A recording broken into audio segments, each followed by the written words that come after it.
काटते हो, कोई गाय काटते हो, कोई भैंस काटते हो, कोई ऊंट काटते हो, कोई दुम्मा काटते हो, मुक्ति कैसे मिलेगा? साहब कबीर ने तो मुसलमानों से कहा, तुझे है शौक मिलने का तो हर दम लो लगाता जा, जला कर खुशनुमाई को भस्म तन पर रमाता जा। कहा मुसलमानों से, पकड़ कर इश्क की झाड़ू सफा कर हुज्र ये दिल को, सफा कर हुज्र ये दिल को, दुई की धूल को लेकर मुसल्ले पर उड़ाता जा।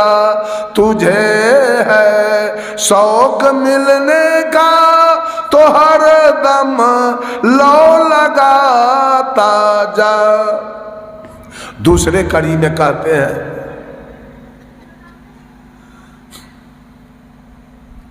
तोड़ कर फेंक दे तस्वीर किताबें डाल पानी में, किताबें डाल पानी में। कहा गए मौलवी, हम लोगों में जो होता है सुमरनी माला, बाबाजी सब फेरता रहता है, ठक ठक ठक ठक ठक। मुसलमान में पत्थल का होता है, वो भी लोग ऐसे ऐसे फेरता है, उसको तस्बीह कहते हैं। सदगुरु कबीर ने मौलवी से कहा, क्या है मौलवी, तेरे दिल में दया नहीं है, तस्बीह तोड़ के फेंक, तोड़ के फेंक दे तस्बीह और कुरान को पानी में रख दे। तोड़ कर फेंक दे तस्बीह किताबें डाल पानी में, किताबें डाल पानी में। मुताले जो किया कुछ है उसे दिल से भुलाता जा। तुझे है शौक मिलने का तो हर दम लो लगाता जा। तीसरे कड़ी में कहते हैं, न रख रोजा न मर भूखा, न जा मस्जिद न कर सिजदा, न जा मस्जिद न कर सिजदा।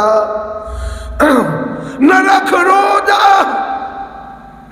न मर भूखा, न जा मस्जिद न कर सिजदा, न जा मस्जिद न कर सिजदा। बजू का तोड़ कर कूजा, बजू का तोड़ कर कूजा, शराबे शौक पीता जा। अंतिम कड़ी में कहते हैं, न हो मुल्ला न बन ब्राह्मण, दुई की तर्क का झगड़ा, दुई की तर्क का झगड़ा। हुक्म ना माँ कलंदर का, हुक्म ना माँ कलंदर का, अनहलक तू सुनाता जा। तुझे है शौक मिलने का तो हर दम लो लगाता जा। मुसलमानों से कम कहा साहब कबीर, और कोई कहा क्या, एक पक्षीय बात किया हिंदुत्व की, कबीर ने दोनों पक्ष पर बात की। कहा, मौलाना सुनो कुरान की बातें रे मौलाना, सुनो रे कुरान की बातें। जिस बकरी के दूध पिया तुम, सो है मातू के नाते। उस बकरी को गला कटावे, अपने हाथ छुराते रे मौलाना। सुनो रे कुरान की बातें। कर्म तो कियो कसाई के बंदे, पाक कियो कलमाते। अरे कितना तू तेज है, कलमा पढ़ के जब्बा करते हो। कर्म तो कियो कसाई के बंदे, पाक कियो कलमाते, यह रीति उल्टी कौन सिखाई, अहमद नहीं लजाते रे मौलाना, सुनो रे कुरान की बातें। शर्म नहीं आती है? वे फर्क क्या है? अगला कड़ी में कहते हैं एक, अगर कहते हो एक अल्लाह है, जैसे हिंदू कहता है एक भगवान है, मान लिया तो हर बात की एक अल्लाह है, तो सारा औलाद किसका होगा? एक अल्लाह है तो सारा औलाद किसका है? अल्लाह के ना होगा। एक मालिक के सकल जीव है। If we want to give good love to your God, then we should love the all creature which is the created by God.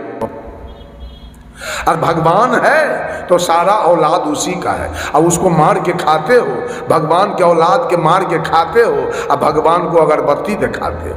किसी के बेटा को मर्डर कर दीजिए, अब बाप को जाइए ना अगरबत्ती दिखाने, वहीं गर्दने काट के रख लेगा उसका बाप। यही तो पूजा चल रही। एक मालिक का सकल जीव है, कीट पतंग जहाते, दूजा कहो कहां से आया, जिस पर आप गुस्साते रे मौलाना, सुनो रे कुरान की बात। फर्क क्या है? अरे उसी बकरी के बच्चा को मुसलमान कलमा पढ़ के नीचे से हलाल करता है, और उसी बकरी के बच्चा को पंडित लोग वेद पढ़ा के ऊपर से हत्या करवाता है। दोनों में अंतर, वेद और कुरान वाले में अंतर क्या है? दोनों में अंतर बताइए, वेद वालों में और कुरान वालों में अंतर। वेद वाला ऊपर से काटता है और कुरान वाला नीचे से काट देता है। हमको आप वेद पढ़ाने चले हैं, वेद की बात बताने चले हैं। कबीर के बात के सामने वेद कुछ नहीं है, तुच्छ है बिल्कुल एकदम। वो पक्षपात का ग्रंथ है वेद, हिंदू के पक्ष का ग्रंथ है। कबीर किसी के पक्ष में नहीं रहने वाले थे। एक आदमी था जिसके पास दो पत्नी थी। अब दोनों पत्नी में बराबर झगड़ा लड़ाई चलता। तो सौतीन में पटरी होता है? आप लोग बोलिए, सौतीन में पटरी होता है? नहीं, दोनों सौतीन में रात दिन कपर फोड़ौल लड़ाई। उसका पति तंग आ गया, कहा कि ना अब ना रहेंगे हम घर। अपने मित्र से जाके कहा, मित्र कुछ रुपया किराया के लिए हमको दो कि हम कलकत्ता पंजाब चले जाएं, ये दोनों की लड़ाई से हम आतंक आ गए। मित्र कहा, दो मित्र कहाँ जाओगे, फिर तो घूम के यहीं आओगे, फिर तो लड़ाई झगड़ा तुमको मिलवे करेगा। ऐसा उपाय करो कि सदा के लिए झगड़ा लड़ाई खत्म हो जाए। कहा क्या करें? कहा गांव के बगल में जाके, जहाँ गांव खत्म हो जाए उसके बगल में 2-4 कट्ठा जमीन खरीदो, एक मकान बना दो, एक पत्नी को गांव में पुरना घरारी पर छोड़ दो, एक पत्नी को यहाँ कर दो। बीच में दूरी बन जाएगी, न ये वहाँ जा सकेगी न यहाँ आ सकेगी, झगड़ा लड़ाई सदा के लिए बंद हो जाए। कहा ठीक। कुछ रुपया कर्जा लाया, जमीन खरीदा, मकान बनाया, छोटकी पत्नी को रख दिया यहाँ, अब बड़की रह गई पुरना घरारी पर। घर तो तू जगह हो गया, लेकिन झगड़ा बंद नहीं हुआ। गांव के औरत सब एकरो आके कुछ पढ़ावे या ओकरो जाके पढ़ावे, या तो वहे चल आवे एकरा हियाँ, न तो यहे चल जाए ओकरा हियाँ। कपर फोड़ौल बंद नहीं हुआ। कहा मित्र अब क्या करें, अब तक कपर फोड़ौल बंद नहीं हुआ, अब किराया दोगे कि हम क्या करें? कहा अच्छा ठीक है, अब मैं किराया का इंतजाम करता हूँ। किराया का इंतजाम करके दोष इसको दिया, ये ट्रेन पकड़ा, चला गया पंजाब। पंजाब जब गया तो 12 बरस नहीं आया, वहीं रह गया। जब कभी मन भी बनता था आने के लिए तो दोनों पत्नी के झगड़ा देख के तुरंत यात्रा कैंसिल करता था। 12 बरस जब बीत गया तो इनकी बड़की पत्नी चिट्ठी लिख रही है पति के पास, पति देव आपके चरण कमलों में मेरे तरफ से सादर प्रणाम। और आपके चरण की कृपा है तो मैं सकुशल रहा करती हूँ। न भोजन का दुख है, न कपड़ा का दुख है, न कोई जेवर का दुख है, न कोई श्रृंगार के सामान का दुख है, वह आपकी कृपा है। लेकिन दो बातों की दुख मेरे जीवन में है, वो मैं कह के सुना रही हूँ।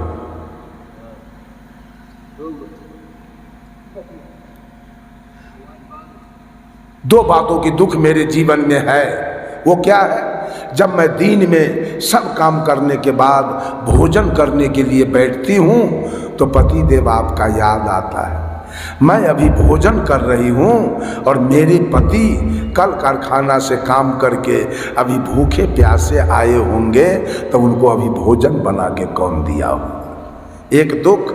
और दूसरा दुख, रात्रि में सब काम करने के बाद भोजन के पश्चात जब मैं बिछावन पर सोने के लिए जाती हूँ तो आपका याद आता है। मैं अभी सो रही हूँ, मेरे पति कल कारखाना से काम करके थके मादे आए होंगे तो मेरे पति का अभी सेवा कौन किया हो। ये दो दुख बड़ा सता रहा है पति देव।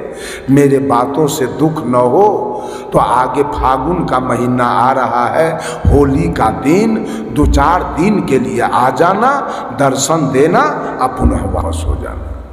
चिट्ठी लिख के गई लेटर बॉक्स में गिराने, गांव के कोई महिला देख लिया, अब फौरन इसके सौतीन को जाके कर दिया, देख देख तुम्हारी सौतीन चिट्ठी लिखी है, आगे होली का दिन आ रहा है, ऐसा न हो कि सारा गहना जेवर कपड़ा लत्ता रुपया पैसा अब मिठा तुम्हारे सौतीन के यहीं आ जाए। तू भी लिख चिट्ठी।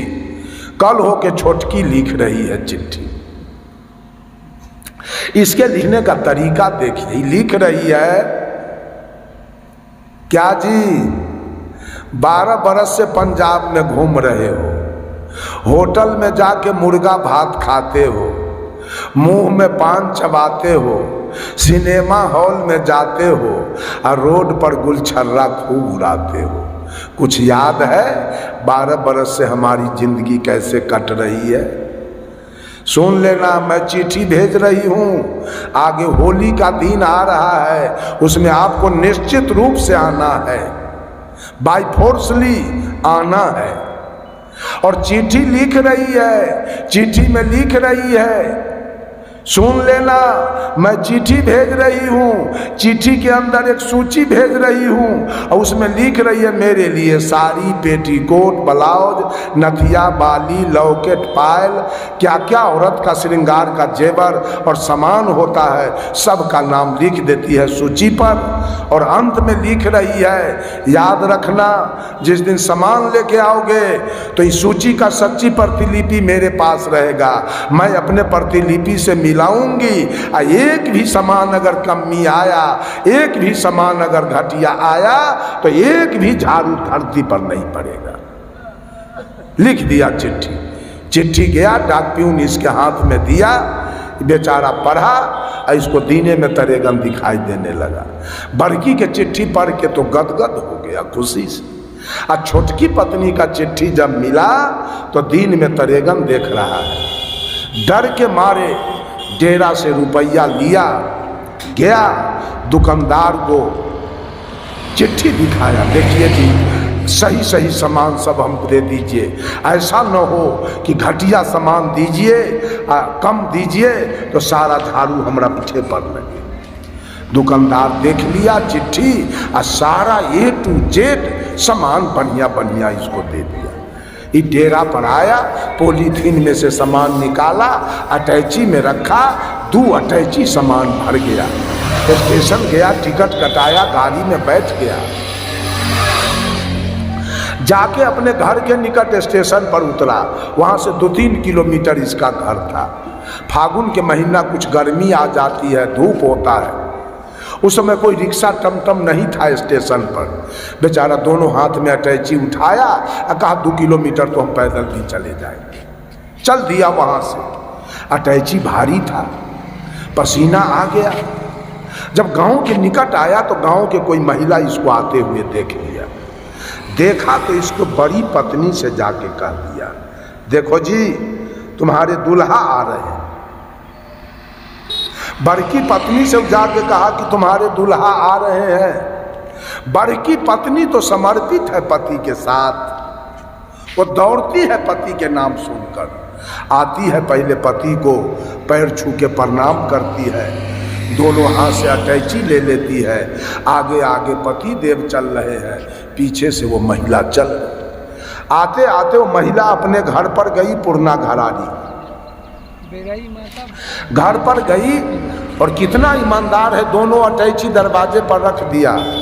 सबसे पहले पति के लिए एक बिछावन कर दिया, पति देव बैठ गए, थाली में